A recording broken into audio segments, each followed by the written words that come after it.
Hello, welcome back to part 2 of mutual fund, जो कि एक टेक्निकल बेस्ड होगा। क्यों टेक्निकल बेस्ड होगा? मैं नहीं चाह रहा था कि फर्स्ट वीडियो काफी बड़ा हो जाए और आपके माइंड के ऊपर से चला जाए। I never wanted that to happen, है ना? तो इसीलिए ये जो टॉप 6 म्यूचुअल फंड है हमारे पास 2025 इस ईयर के लिए, जनवरी है, आप अभी से ही इन्वेस्ट करना चालू करो।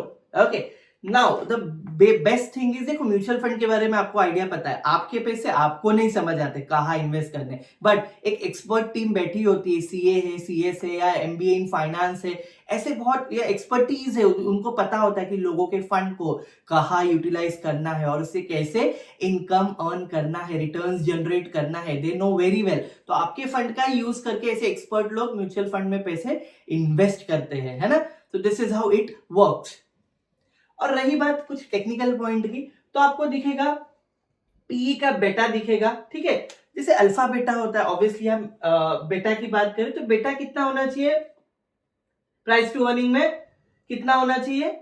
Less than 1। कितना होना चाहिए? Less than 1। लेस देन 1 होगा तो पता है क्या बताता है इससे? ये मार्केट में जो वॉलेटिलिटी आती है, मतलब कुछ भी मार्केट की वजह से ऊपर चला जाता है, नीचे चला जाता है, प्राइस ऊपर चला जाता है, नीचे चला जाता है, जो फ्लक्चुएशंस देखने मिलते हैं हमें मार्केट में, है ना? वो अगर लेस देन 1 है, लेस देन 1 यानी एक से कम, तो क्या इसका मतलब है? इसका मतलब ये है दैट फ्लक्चुएशन या वॉलेटिलिटी की वजह से ज्यादा फर्क इस पे नहीं पड़ता है। ओके, अभी पीबी जो है उसका अल्फा, अल्फा कितना होना चाहिए? अल्फा होना चाहिए अगेन लेस देन 1। कितना होना चाहिए? Less than 1। क्योंकि ये क्या बताता है कि मार्केट में अगर लेस देन 1 है तो अच्छा परफॉर्म कर रही है ना, या ओवर परफॉर्म कर रही है। अगर उससे कम है तो क्या हो जाएगा? ज्यादा ऐसे दिखाई दे रहा है तो क्या हो जाएगा? कंपनी क्या करे? Under perform. ओवर परफॉर्म करना ऑब्वियसली अच्छा होता है, ज्यादा अच्छे से परफॉर्म करे। अंडर परफॉर्म यानी जैसे एक्सपेक्ट किया था वैसे मार्केट में उसका परफॉर्मेंस नहीं है, तो इसका इंपैक्ट कैसे एनएवी पे पड़ेगा या कैसे म्यूचुअल फंड से पड़ेगा? एडवर्सली इफेक्ट, नेगेटिव इफेक्ट, वो हम बाद में देखेंगे। ओके, शापे क्या बोलता है? शापे बोलता है कि 1 to 1.99% होना चाहिए। एक अगर 1 है या मोर देन 1 है, यानी 2 है या 3 है, उससे ज्यादा, जितना ज्यादा रहेगा शार्पे रेशियो उतना अच्छा होता है। इससे क्या होता है कि रिस्क मार्केट में इतनी होने के बावजूद भी हमें अच्छे स्टेडीली या अच्छे रिटर्न्स दे रही है मार्केट में। ओके, उसके रिगार्डिंग बताता है हमें। उसके बाद है सोटिनो। सोटिनो क्या होना चाहिए हमारे पास? Usually more than 1, more than 1, 2 भी हो सकता है, 3 भी हो सकता है, इससे ज्यादा भी हो सकते हैं। ये क्या बताता है? ये अलग अलग प्रोग्राम्स के रिस्क को कंपेयर करता है और उन रिस्क के बेसिस पे बताता है कि हमारा कितना उससे बेटर है या कितना बेटर नहीं है, हम जिस प्रोग्राम या जिस स्कीम में हमने इन्वेस्ट किया है। सो ये कुछ 4 फैक्टर्स या पैरामीटर्स आप बोल लो जो हम म्यूचुअल फंड्स में देखते हैं। दैट इज बेटा देखते हैं, अल्फा देखते हैं, शार्पे रेशियो देखते हैं एंड सोटिनो देखते हैं, है ना? ये चारों चीज देखते हैं। और एनएवी यूजुअली क्या होती है? Net asset value. Net asset value usually अगर मैं आपको बताऊं ना, तो नेट असेट वैल्यू बताती है कि कंपनी के पास टोटल कैश कितना है और अदर सिक्योरिटीज कितना है। क्या है? कैश कितना है एंड अदर सिक्योरिटीज कितना है। उसमें से क्या माइनस करती है? उसमें से माइनस करती है कंपनी लाइबिलिटीज। क्या माइनस करती है? लाइबिलिटीज। जब भी कंपनी के टोटल कैश और सिक्योरिटीज है उसमें से सारे लाइबिलिटीज यानी कर्जा को हटा देती है, और उसके बाद जो भी बचता है उसको डिवाइड किससे करती है?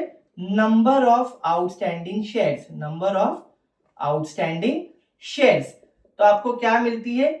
Net asset value. Net asset value देखी जाती है हर म्यूचुअल फंड की, मार्केट में आपको दिखेगी डे वाइज, या जो भी आप चेक करोगे ना म्यूचुअल फंड के सेक्शन में, तो आपको हर म्यूचुअल फंड स्पेसिफिकली उसके अंदर एनएवी दिखेगा उसका। तो एनएवी बहुत अच्छा इंपैक्ट देता है ना? उसकी इंट्रिंसिक वैल्यू, शेयर की इंट्रिंसिक वैल्यू हमें मिलती है वहां पे। तो दिस इज हाउ, मेरा आपको मकसद ये है बताने का कि ये टॉप 6 2025 के लिए बहुत बहुत बहुत इंपॉर्टेंट होने वाले हैं।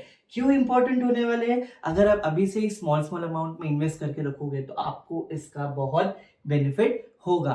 तो आप फंड साइज से मत जाइए, इसका फंड साइज ज्यादा है तो इसमें ज्यादा बेनिफिट है, इसका फंड साइज कम है तो आपको कम बेनिफिट है। मेरा सजेशन आपको ये है that whether you want to invest in it और नॉट, मतलब it completely depends on you, because I am definitely going to invest, because मैंने थॉरो एनालिसिस रिसर्च किया है हम डिफरेंट डिफरेंट सेक्टर्स, तो मुझे लगा कि ये मेरे लिए फीजिबल रहेंगे। एटलीस्ट 2025 के 6 महीने से लेके 1 साल तक के मैं पीरियड के लिए इसको इन्वेस्ट करूंगा। 6 महीने से जो कम कीले करने वाले हैं वो फिलहाल इसको क्या बोल सकते इग्नोर कर सकते हैं, या फिलहाल इसको सजेशन में नहीं लेंगे, कंसिडर नहीं करेंगे। लेकिन जो 6 महीने से ज्यादा पीरियड के लिए रखना चाहते हैं और मिनिमम मैक्सिमम बोल सकते हैं 1 साल तक रखना चाहते हैं, वो लोग इस स्कीम्स के थ्रू म्यूचुअल फंड में इन्वेस्ट कर सकते हैं। पर मेरी ऐसी कोई सलाह नहीं है कि आप इसमें इन्वेस्ट करें, because I am not SEBI registered, so it completes depends on you. And if you really want to invest it, please do a thorough analysis and research in the market, जैसे कि मैंने किया है।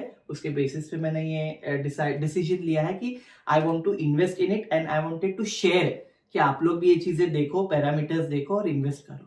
Thank you.